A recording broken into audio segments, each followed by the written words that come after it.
Papers निकाले एक लिफाफे से। अफशां का हाथ पकड़कर कहने लगा, जानती हो ये पेपर्स किस चीज के हैं? अफशां का दिल धड़कने लगा। क्या है ये सारम? ये हम दोनों की खुशी है अफशां। बताओ सारिम, ये क्या है? वो प्यार भरे लहजे में बोला, ये हमारे नए घर के पेपर्स हैं। मैंने नया घर लिया है और तुम्हारे नाम किया है। अफशां को यकीन नहीं हो रहा था। अफशां ने देखा, नया घर, वो भी मेरे नाम। अफशां कुर्सी पे बैठ गई, आंखों में आंसू आ गए। सारिम, इतनी मोहब्बत? सारिम की आंख से पहली बार आंसू छलका था। सारिम ने कांपती हुई आवाज में कहा, अफशां, एक चीज मांगू? अफशां ने हाँ में सर हिला दिया। अफशां, हमेशा खुश रहना। जानती हो, तुम परी सी हो, मासूम सी, बहुत प्यारी हो तुम। मैं बहुत खुश नसीब हूं, तुम जैसी हमसफर मिली मुझे।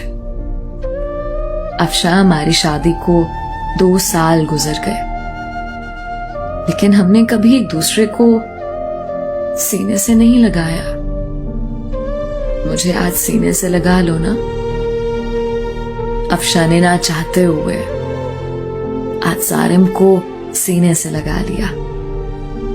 सारिम जोर से सीने से लगा, रोते हुए कहने लगा, ये बाहें क्या पता फिर नसीब हो ना हो। इतना कहकर सारिम कमरे में चला गया। अफशां को समझ नहीं आ रहा था कि क्या करे। वो सारिम को क्या समझती रही? सारिम कितना अच्छा इंसान है, कितना बुरा सलूक किया मैंने सारिम के साथ। अफशां का दिल चाह रहा था कि सारिम की बाहों में समा जाए। सारिम की बेपनाह मोहब्बत 2 साल में सारिम को इग्नोर करती रही। सारिम फिर भी मुझे चाहता रहा। रात भर अफशां ख्वाब देखती रही, कल सारिम के लिए नाश्ता खुद बनाऊंगी, सारिम को अब दुनिया की हर खुशी दूंगी, सारिम को अब कभी उदास ना होने दूंगी। रात बीत गई। अफशां उठी, नाश्ता तैयार किया, बहुत खुश थी। शावर लिया, सारिम के उठने का इंतजार करने लगी। काफी टाइम गुजर गया, सारिम ना उठा। अफशां कमरे में गई, मोहब्बत से आवाज देने लगी, सारिम उठ जाए, मैंने आज आपके लिए नाश्ता तैयार किया है। सारिम करवट लिए सो रहा था। अफशां ने मोहब्बत से सारिम को छुआ, देखा सारिम का जिस्म ठंडा पड़ चुका है। अफशां ने आगे बढ़कर देखा, सारिम के बिस्तर पे खून पड़ा था, मुंह पे खून लगा हुआ था। अफशां चीखने लगी, जोर जोर से आवाजें देने लगी, सारिम उठ जाओ, ये क्या हुआ है आपको? सारिम उठो ना। मोहल्ले वाले इकट्ठे हो गए, अस्पताल ले गए। डॉक्टर ने चेक किया और बोला, मैंने कहा था इसे अपना ख्याल रखो, अपना इलाज करवाओ, किसी को साथ लेकर आओ। लेकिन शायद ये जीना नहीं चाहता था।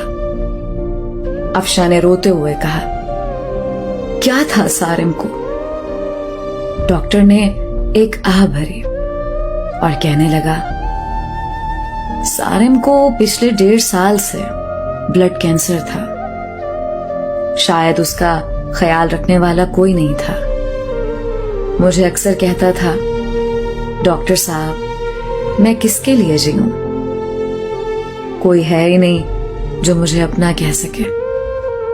मेरे घर में मेरा इंतजार करने वाला कोई नहीं है, कोई नहीं है जो मुझसे मोहब्बत से पूछे दिन कैसा गुजरा।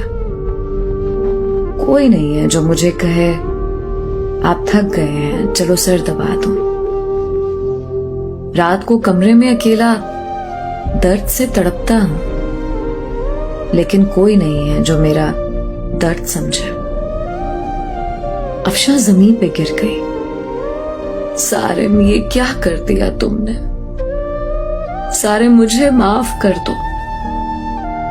सारिम, मैं पागल हो गई थी। सारिम, ना जाओ मुझे छोड़कर। सारिम, मैं मर जाऊंगी तुम्हारे बिना। सारिम की लाश सामने पड़ी थी, जो जिंदगी में अफशा की मोहब्बत को तरसता रहा। अफशा सारिम के चेहरे को हाथों में लिए चीख चीख कर रो रही थी, लेकिन शायद अब मोहब्बत का वक्त खत्म हो चुका था। सारिम हमेशा के लिए आजाद कर गया था अफशा को। दोस्तों, किसी के जज्बात से मत खेलो, किसी को इतना ना सताओ कि वो मर जाए। अपने हमसफर को सीने से लगाकर एक दूसरे को गाली देने की बजाय एक दूसरे को चूम लो। अना में मोहब्बत के लम्हों को ना जला देना। छोटी सी जिंदगी है, ना जाने कब बिछड़ जाए, कब मौत आ घेरे। मोहब्बत बांटते रहो। किसी के मरने के बाद पछतावे से अच्छा है किसी को जिंदगी में ही सीने से लगा लो।